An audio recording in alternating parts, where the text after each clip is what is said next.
ओम नमो भगवते वासुदेवाय. सार्थ सुबोध ज्ञानेश्वरी. लेखन आणि वाचन सौ मनीषा भास्कर अभ्यंकर, महाराष्ट्र, मिरज 416410. अध्याय 6. ध्यानयोग. योग साधना भाग पहिला. गीतेचे श्लोक आहेत 10 आणि 11. भगवंतांनी योगारूढाची लक्षणं सांगितली. ती वर्णन करून ज्ञानदेवांनी पंथराजाचे महात्म्य वर्णन केले. त्या व्यतिरिक्त ज्ञानदेवांचा देशी भाषेचा अभिमान, पार्थ व श्रीकृष्ण संवाद, श्रोते व ज्ञानदेव यांचा संवाद, श्रीकृष्ण व अर्जुन यांचा महात्म्य असे अनेक विषय हाताळून ज्ञानदेव आता मूळ टीकेकडे वळत आहेत. गीता श्लोक 10. योगी युंजीत सततम आत्मानं रहसी स्थितः एकाकीयत चित्तात्मा निराशीर परिग्रह.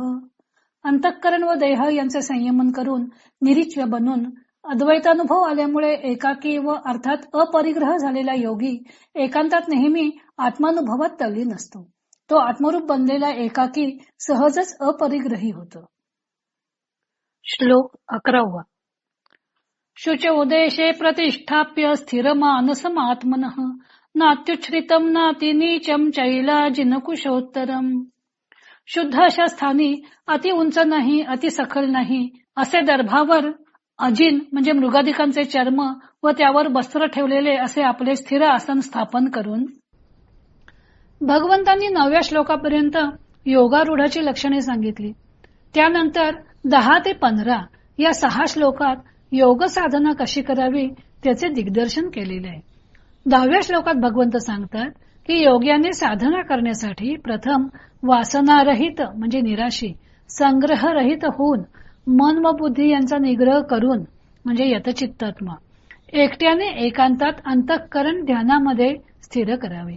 या 4 पैकी एकाकी, निराशी व अपरिग्रह या 3 बहिरंग साधना आहेत व यतचित्तात्मा ही अंतरंग साधना आहे. एकांतवास.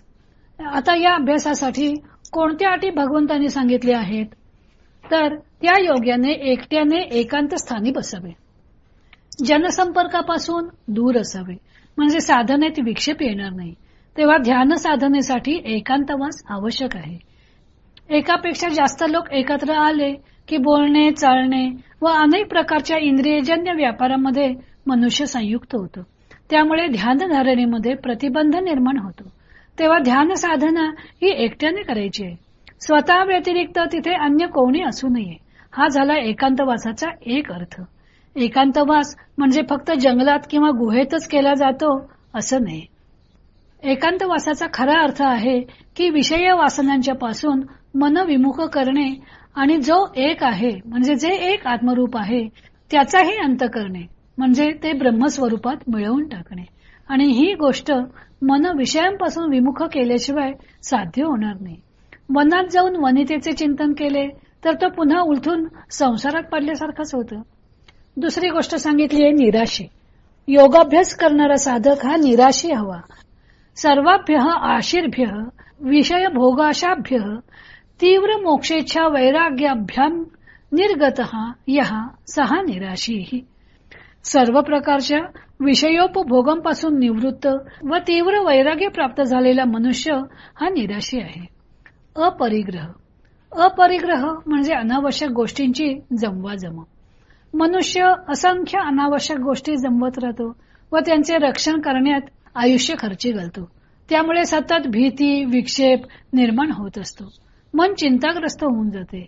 म्हणून भगवंतांनी योगाभ्यासासाठी अपरिग्रह सांगितलेले आहे. 4थी अट आहे यतचित्तात्मा. पहिली 3 होती ती बहिरंग साधने होती. आता यतचित्तात्मा हे अंतरंग साधन आहे. यतचित्तात्मा म्हणजे मन व बुद्धी यांचा निग्रह करणे.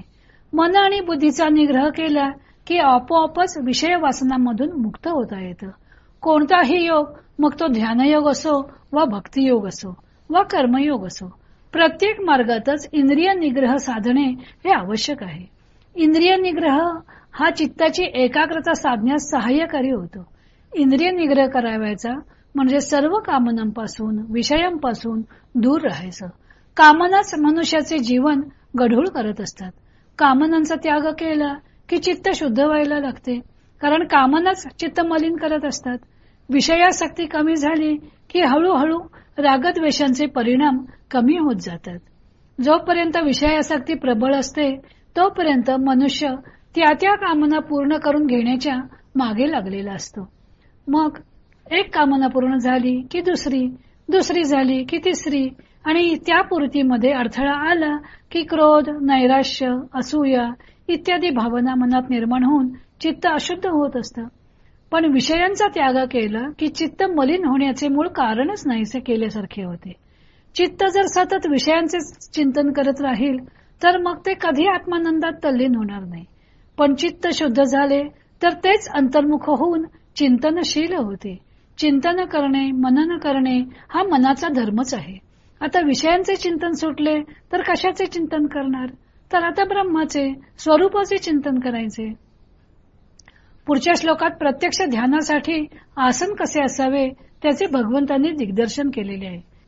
ध्यानास बसण्यासाठी शुद्ध व पवित्र भूमी हवी. अशा जागी खाली दर्भ, त्यावर मृगादिगांचे अजिन म्हणजे कातडे व त्यावर चैल म्हणजे वस्त्र घालावे. हे आसन अति उंच असू नये अथवा अति सखोल असू नये. अशा ठिकाणी मग ध्यानाचा अभ्यास करावा. आता या श्लोकांवरील ज्ञानदेवांची टीका आपण उद्या पाहू.